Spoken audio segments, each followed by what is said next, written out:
Hi, everybody. This is day 1320. So, we've been doing this for quite a while, which means that we understand this case and how it is connected to the Walmart mass shooting that occurred on August 3rd, 2019, which is 5 years ago, right? It'll be 5 years ago. Um, and so that's what we want to talk about today. We're going to talk about Judge Medrano. Um, that's up to no good.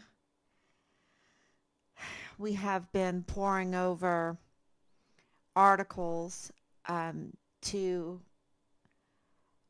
you know, uh, piece together a lot of the puzzle, and we think we've done that.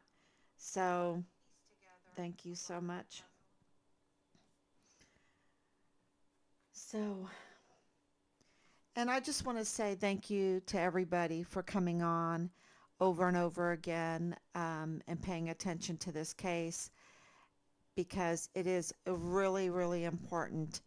Um, the Walmart mass shooting of August 3rd, 2019 was an orchestrated, military trained. We believe it was absolutely military trained.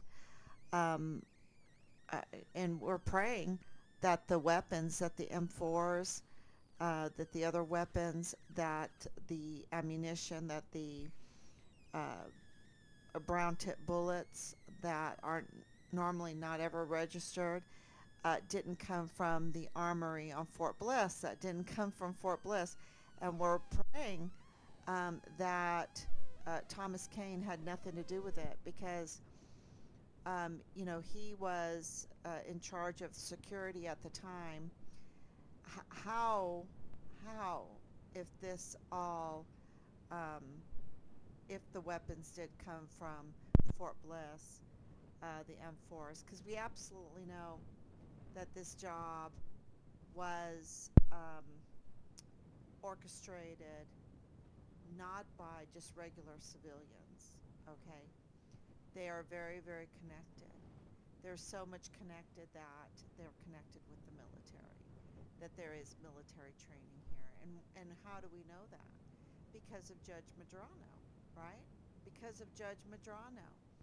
Um, and and the motive for the August 3rd, 2019 Walmart mass shooting was really like a political coup in that El Paso area.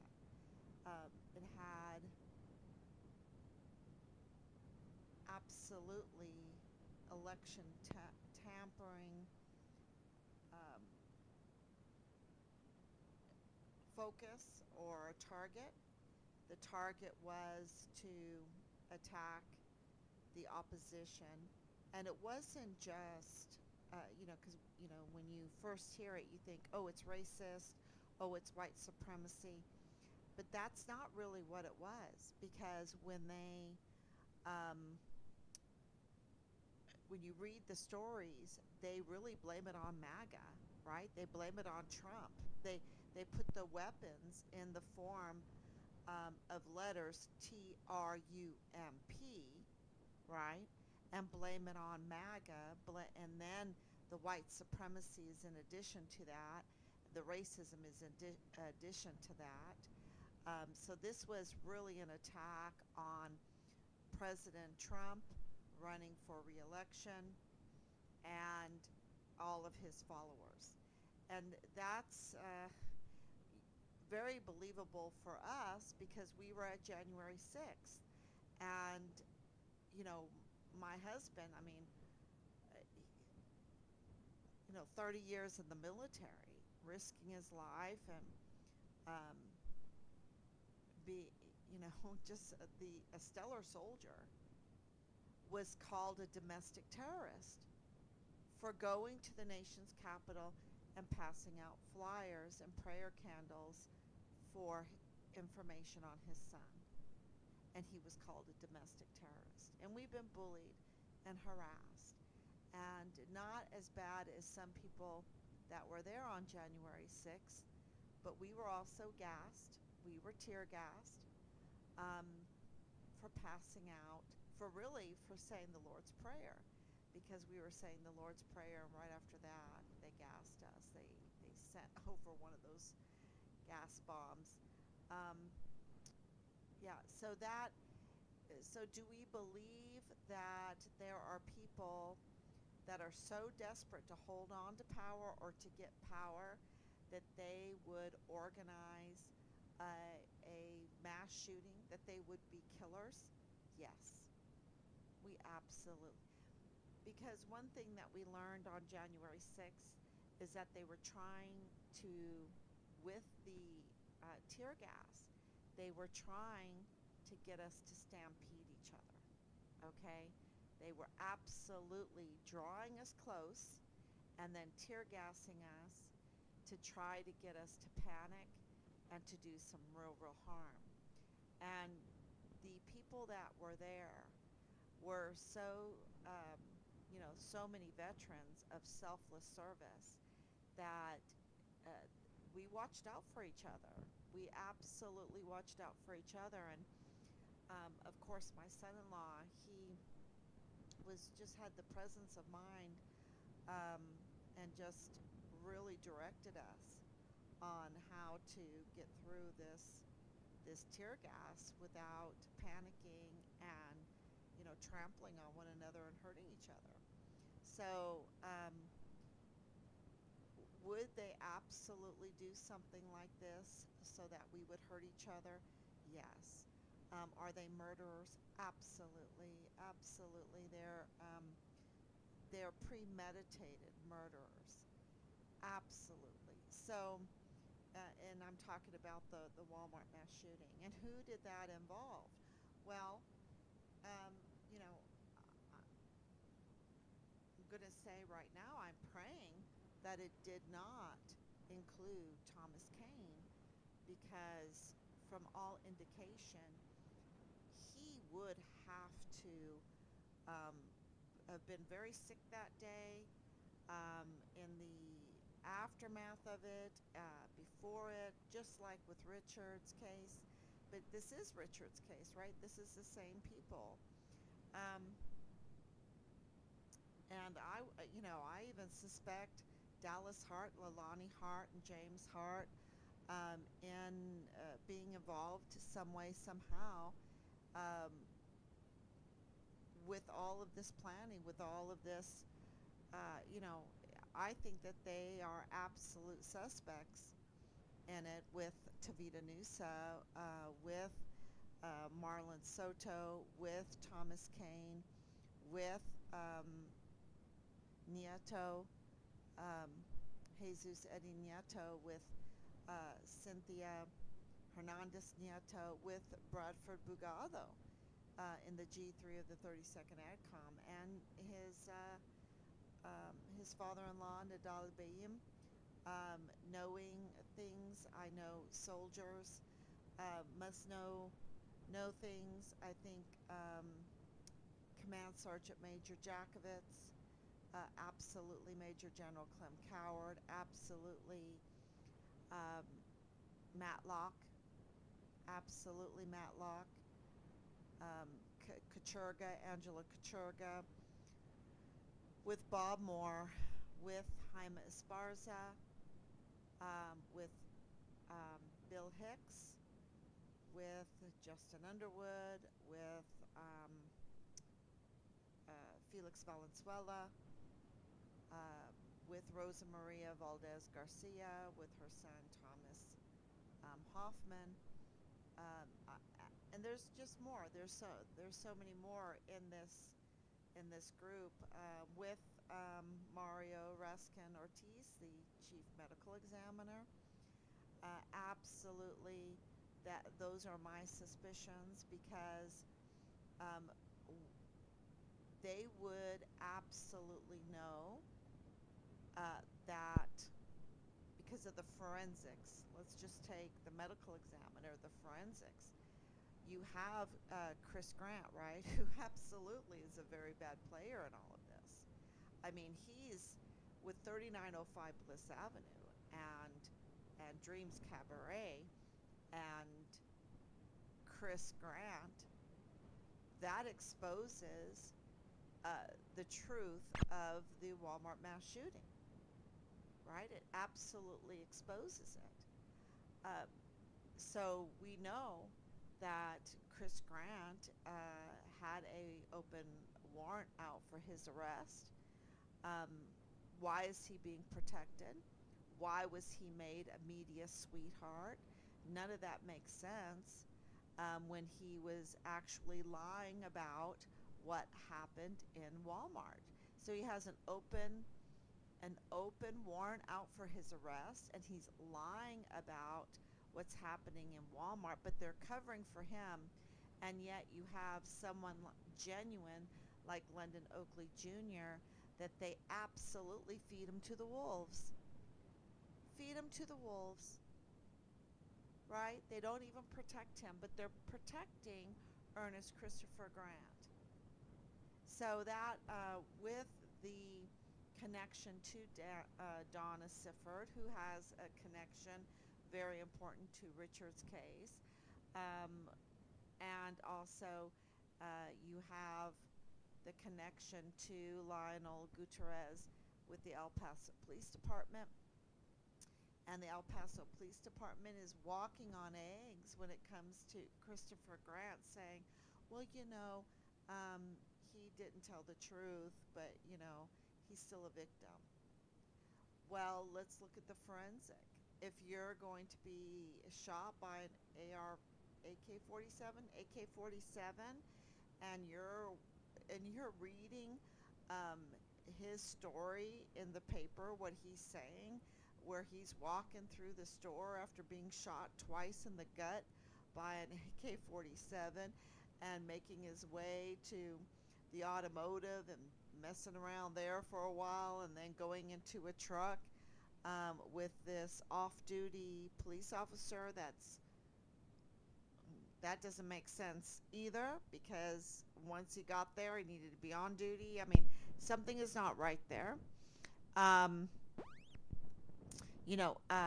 Once you look at the background of who they're all related to, uh, and what addresses they're related to and what's going on there, it's very clear that this is not the truth. The whole narrative of August 3rd, 2019 is not the truth, okay? And the chief medical examiner would absolutely tell us what kind of bullets, right, hit Chris Grant, because no way could he be going around doing what he did, and even in the aftermath, an AK-47. Just no. I don't buy that. I don't buy that at all, and I've been talking to many professionals in that, and they don't buy it either. And so, there's something that's not right with the medical examiner, and we found that medical examiner's name because we were given the autopsy reports, even the Mexican one that had the name Ortiz on it, for the partial remains of our son in Mexico, which we haven't gotten an answer back on. Are they real? Are they fake? Are they whatever? Nobody wants to give us an answer on them. Why not? Why not? Right? And then all of a sudden the chief medical examiner is an Ortiz, you know. Um, and then he's connected to 3905 Bliss Avenue, the same as Danae Katzen, the same as Rosa Maria Valdez Garcia. And then we don't, and then you have Bill Hicks representing um, the funeral home, the Purchase Funeral Homes, that, we're going to give free funerals. Something is not right. And then you have the theft of identity all over the place in this. all over the place. you know, like even Glendon Oakley Jr.'s identity has been stolen, and his social security number is being used. So it's very clear that you know there are positions, people in positions that could blow this open at any time, including the FBI supervisory agent there. He could absolutely, he has every reason to arrest several people, including Leilani Hart, and that hasn't been done. And you have the medical examiner absolutely could reveal how all this is by multiple shooters uh, just through the forensics. And you can say, oh, well, that would have to come through the trial, right? That would have to come through this open trial. Okay, well, that's where I'm going. That's where I'm going to Judge Medrano. Judge Medrano has had his name in the paper lately, and he addressed the community through the media, which is not, that's a violation of his code of conduct as a judge. And why did he do that? Because he was afraid of his reputation or scrutiny or criticism. He was afraid of criticism. That's also a violation of his code of conduct as a judge, because judges are not supposed to be afraid of criticism. They're supposed to overcome that, right, and be neutral. So, and what did he address the community on? That, it was because of Jaime Esparza, retiring. No, Jaime Esparza, we checked, he was there for about a year and a half more. You can't have any kind of scheduling of any orders because for a year and a half, that doesn't make sense. Not to this kind of case. This kind of case is not that difficult. You could at least have the order of the mental health evaluation of Patrick Crucius. You can at least have who do you want to be expert witnesses, like the chief medical examiner, right? And there was no calling out DA Jaime Esparza by the judge, because Jaime Esparza's sister was a victim, was there during the act of shooting, that he went and walked the crime scene, which made him a witness to the crime scene. And, he didn't recuse himself, and the judge didn't remove him, and let him be there for a year and a half. And he's supposed to be the prosecutor for the case when he's a witness in the case, and his sister is a victim of the case. It doesn't work that way. And so these are irregularities and these are violations that absolutely manifest that this was an organized, planned mass shooting, and you have people that are there to cover it up, to stall it, to leave it in pieces, and that's what's happened. We're at almost 5 years, and we don't even have any kind of scheduling orders. The judge at the very least should say, where is Patrick Crucius? I want him at every one of these status hearings.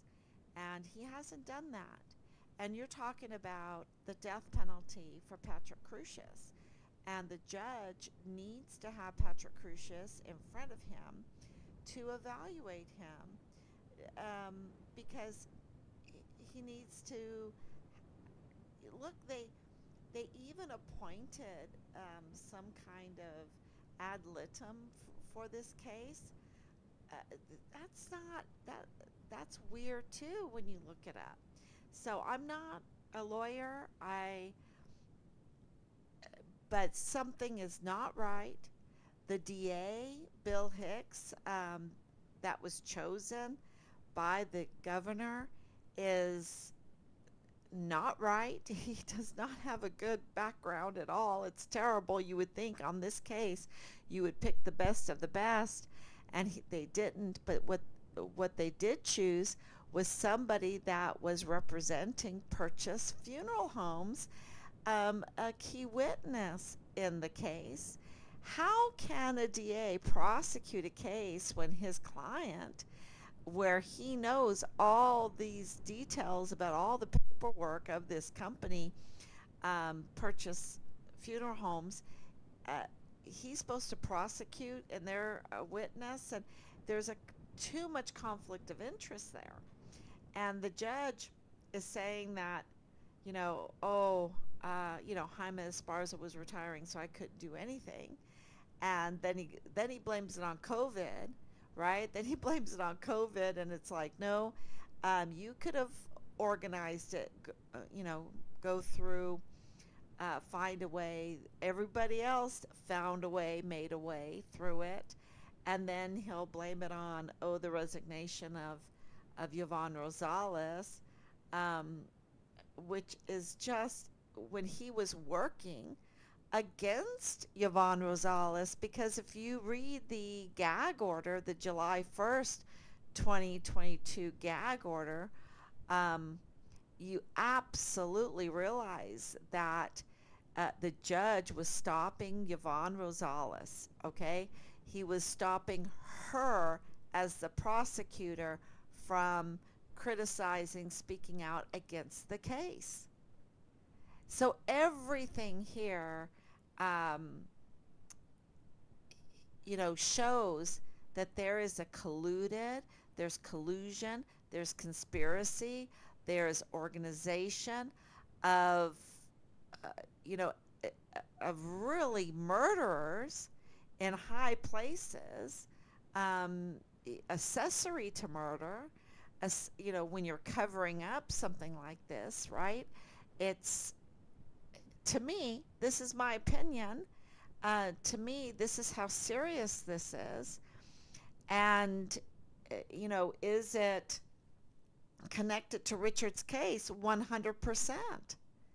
Through 3905 Bliss Avenue, through Danae Katzen, through Rosa Maria Valdez Garcia, through the medical examiner, and on and on. Through, of course, Leilani Hart.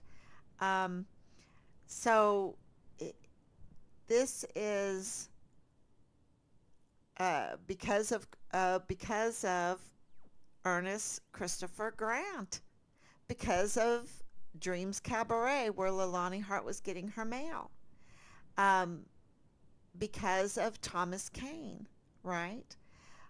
There's just absolutely so many connections, and I think once it all breaks, there's even going to be more connections revealed with the Belen, with the Ortegas, with the Rochas. Um, yeah, uh, so where is Judge Medrano going from here, right? He said it. He, this is all in the news. This is not me saying it. He's saying that, he's not even going to um, have a trial date. He is not even reprimanding the lawyers for not even having one motion, not even one motion, right? So, clearly there is an effort to keep this case in pieces. Clearly. clearly there is an effort to not give justice to the victims of the Walmart mass shooting. And I would count those victims as Glendon Oakley Jr. and also Richard Halliday because it's all connected. And with Fort Bliss, and this is why they want to keep it very quiet and why they want to censor and do the gag orders, the irregular, illegal, I believe illegal violations against the First Amendment gag order, because this is why we have oversight. This is why we have freedom of speech to say what our suspicions are. And, if the law enforcement community that's not corrupt decides that there is some merit to what we're saying, they could investigate it. But yet, they want to silence anybody from saying any kind of criticism. And, we are at almost 5 years and we have no orders, no scheduling orders from the judge. And we have no trial date set. Now, that is, just to give you a comparison, an idea, normally with a case in the first 10 days, and I think every other case that Judge Medrano has presided over, he did a scheduling order. Okay? It could be just the list of pieces of evidence, or the evidence that cannot be used, or the witnesses list, or the professional witnesses, expert witnesses list, or just to get Patrick Crucius in court, right? Why isn't he standing in front of Judge Medrano every time? Let's get a mental health order on Patrick Crucius. So there's so much that can be done over and over again. And I'm not even an attorney. An attorney can just spit it all out. I've spoke to some people and just looked, Team 5 Richard Halliday looked and said, oh, yeah, they can just spit it out and tell you how this is supposed to go, even in the first 10 days. And if you look at Judge Medrano's history, every other case, the first 10 days, we've gone, over 4.5 years, and he hasn't cared to do anything. So this delay in justice is a delay in justice for our son, is a delay in justice for Glendon Oakley Jr. Absolutely, because the discovery on all of that would be very interesting to, look at who's involved, who was doing the bullying, uh, of this key witness, um, and also with Richard's case, because Richard's case is intertwined, and it would all come out how they fit together and who was doing it. So, it's for Judge Medrano to participate in a mass murder cover-up, okay? Not only that, but election tampering, because their idea was to make this, blame it on Trump during, an election year cycle, and then to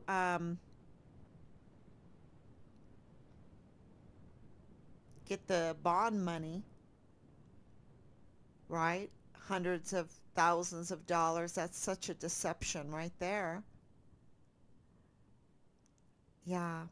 It's just, it takes your breath away how these people,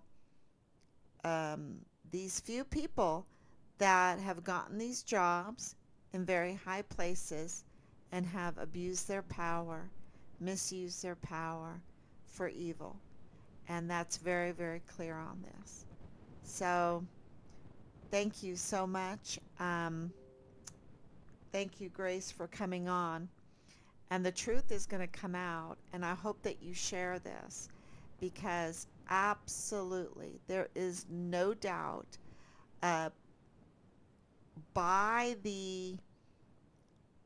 all the articles that you can read, there's no doubt that this was a mass shooting made by many individuals, made to have a narrative by a convicted criminal that's not a reliable source, with his friends, with his connections, to look like a, lone shooter that represents MAGA and Trump, and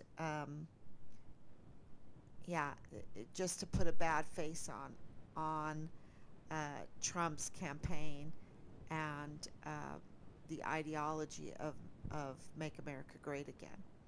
So and to make money off of it, and then let's make a lot of money, hundreds of millions of dollars off of it, and tax the El Pasoans. So that is really important, and everyone has to realize that focusing on the mass shooting of August 3rd, 2019 is in no way ignoring Richard's case. The, they are the same case. They are the same case as far as being intertwined with one another. And so if we solve one, we're going to solve the other. And I just feel like that the Walmart mass shooting case is so clearly a violation in so many ways that I don't think that they can hide it. And I think it's their Achilles heel in all of this. I just don't think they can hide it. So thank you so much for sharing and coming on. And I will be back tomorrow, God willing. Bye bye.